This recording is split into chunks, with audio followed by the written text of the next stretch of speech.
हरे कृष्णा। जीवन अमृत चैनल में आपका हार्दिक अभिनंदन है। प्रिय भक्तों, आज हम आपको माघ मास महात्म कथा का अध्याय 2 सुनाने जा रहे हैं। माघ मास को शास्त्रों में सभी महीनों में श्रेष्ठ माना गया है। यह मास पुण्य, तप, दान, स्नान और भक्ति का विशेष समय माना जाता है। पुराणों के अनुसार माघ मास में गंगा स्नान, विष्णु पूजन और सत्य आचरण करने से व्यक्ति के जन्म जन्मांतर के पाप नष्ट हो जाते हैं। इस मास में किया गया छोटा सा पुण्य भी अक्षय फल प्रदान करता है। माघ मास मनुष्य को मोक्ष मार्ग की ओर अग्रसर करता है। माघ मास के दूसरे अध्याय में बताया गया है कि किस प्रकार श्रद्धा, नियम और संयम से किया गया माघ व्रत देवताओं को भी प्रसन्न कर देता है। इस अध्याय में माघ स्नान, दान और भगवान श्री हरि की कृपा का अद्भुत वर्णन मिलता है। मैं कामना करती हूँ कि यह पावन माघ मास आपके जीवन में सुख, शांति, आरोग्य, धन धान्य और भक्ति का प्रकाश लेकर आए। माँ गंगा और भगवान विष्णु की कृपा आप सभी पर सदैव बनी रहे। कथा श्रवण से पूर्व विनम्र निवेदन है कि कृपया कथा को अंत तक अवश्य सुनें, मन को शांत रखें और प्रभु का स्मरण करें। तो चलिए भक्तों, अब आरंभ करते हैं माघ मास महात्म कथा का अध्याय 2 के इस पावन और पुण्यदायक प्रसंग को। राजा के ऐसे वचन सुनकर तपस्वी कहने लगे कि हे राजन, भगवान सूर्य बहुत शीघ्र उदय होने वाले हैं, इसलिए यह समय हमारे लिए स्नान का है, कथा का नहीं। सो आप स्नान करके अपने घर को जाओ और अपने गुरु श्री वशिष्ठ जी से इस महात्मा को सुनो। इतना कहकर तपस्वी सरोवर में स्नान के लिए चले गए और राजा भी विधि पूर्वक सरोवर में स्नान करके अपने राज्य को लौटा और राम निवास में जाकर तपस्वी की सब कथा रानी को सुनाई। तब सूत जी कहने लगे कि महाराज, राजा ने अपने गुरु वशिष्ठ जी से क्या प्रश्न किया और उन्होंने उसे क्या उत्तर दिया, यह जानने की इच्छा है।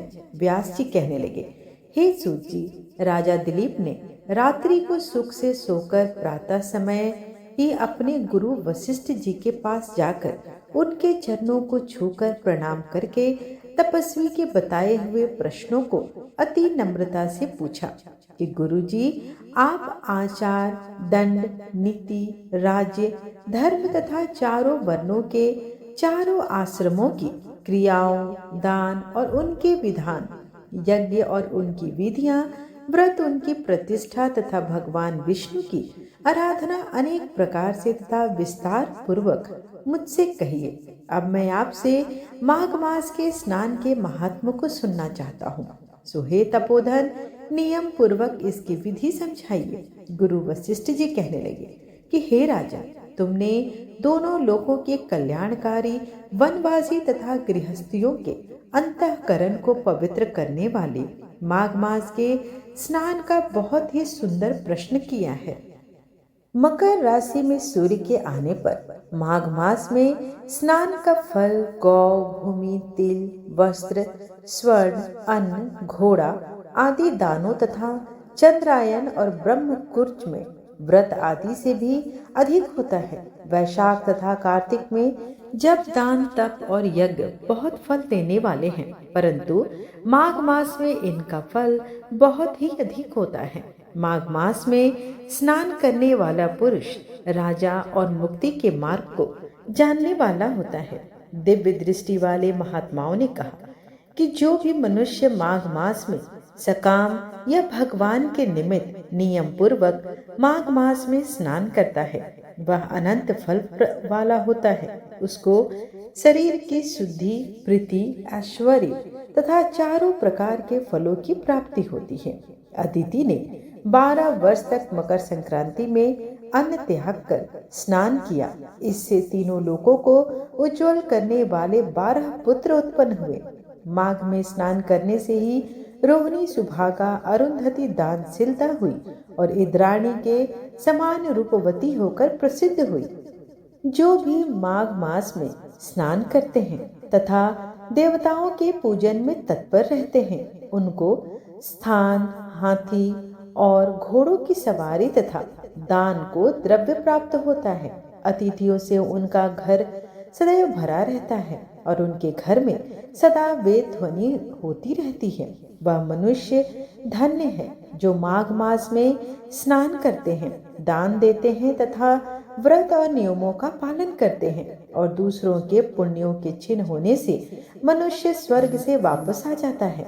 परंतु जो मनुष्य माघ मास में स्नान करता है वह कभी स्वर्ग से वापस नहीं आता। इससे बढ़कर कोई नियम, तप, दान, पवित्र और पाप नाशक नहीं है। भृगु जी ने मणि पर्वत पर विद्याधरों को यह सुनाया था। तब राजा ने कहा कि ब्राह्मण भृगु ऋषि ने कब मणि पर्वत पर विद्याधरों को उपदेश दिया था, सो बताइए। तब ऋषि जी कहने लगे कि हे राजन, एक समय 12 वर्ष तक वर्षा न होने के कारण, सब प्रजा क्षीण होने के कारण संसार में बड़ी उद्विग्नता फैल गई। हिमाचल और विंध्याचल पर्वत के मध्य का देश निर्जन होने के कारण श्राद्ध, तप तथा स्वाध्याय सब कुछ छूट गए। सारा लोक विपत्तियों में फंसकर प्रजाहीन हो गया। सारा भूमंडल फल और अन्न से रहित हो गया। तब विंध्याचल से नीचे बहती हुई नदी के सुंदर वृक्षों से आच्छादित अपने आश्रम से निकलकर श्री भृगु ऋषि जी अपने शिष्यों सहित हिमालय पर्वत पर गए। इस पर्वत की चोटी नीली और नीचे का हिस्सा सुनहरी होने से सारा पर्वत पीतांबरधारी श्री भगवान के सदृश लगता था। पर्वत के बीच का भाग नीला और बीच बीच में कहीं कहीं सफेद स्फटिक होने से तारों से युक्त आकाश जैसी शोभा को प्राप्त होता था। रात्रि के समय यह पर्वत दीपकों की तरह चमकती है।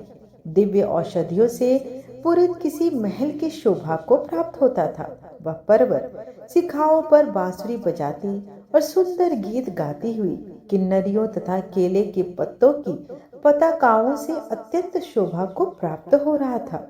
यह पर्वत नीलम पन्ना पुखराज तथा इसकी चोटी से निकलती हुई रंग बिरंगी किरणों से इंद्रधनुष के समान प्रतीत होता था।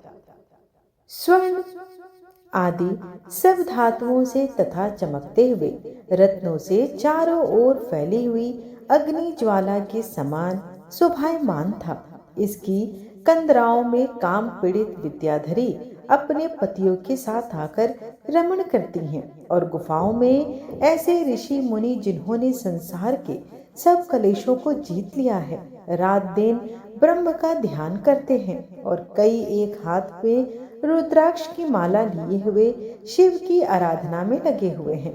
पर्वत के नीचे भागों में जंगली हाथी अपने बच्चों के साथ खेल रहे हैं तथा कस्तूरी वाले रंग बिरंगे मृगों के झुंड इधर उधर भाग रहे हैं। यह पर्वत सदा राजहंस तथा मोरों से भरा रहता है। इसी कारण इसको हेमकुंड कहते हैं। यहाँ पर सदैव ही देवता, गृहक और अप्सरा निवास करते हैं। इस प्रकार माघ मास महात्म कथा का दूसरा अध्याय यहीं पर समाप्त हुआ।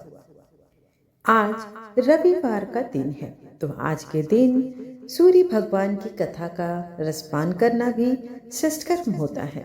तो आइए अब हम रविवार व्रत कथा का रसपान करेंगे। उसके बाद माता तुलसी की कथा का रसपान करेंगे। प्राचीन काल में एक बुढ़िया थी। वह नियमित रूप से रविवार का व्रत करती थी। रविवार के दिन सूर्योदय से पूर्व उठकर बुढ़िया स्नान आदि से निवृत्त होकर आंगन को गोबर से लीपकर स्वच्छ करती। तदुपरांत सूर्य भगवान की पूजा करती तथा कथा सुनकर सूर्य भगवान को भोग लगाकर दिन में एक समय ही भोजन करती थी। इसी तरह रविवार का व्रत करती। सूर्य भगवान की कृपा से बुढ़िया को किसी प्रकार की कोई चिंता व कष्ट नहीं था। उसका घर धन्य धान्य से भरा हुआ था। उस बुढ़िया को सुखी देख उसकी पड़ोसन उससे बहुत जलन रखती थी। बुढ़िया रोजाना पड़ोसन के आंगन में बंधी गाय का गोबर लाती और अपना घर लिपती थी। शनिवार के दिन रात को पड़ोसन ने अपनी गाय को घर के भीतर बांध दिया ताकि बुढ़िया अपना घर न लीप सके।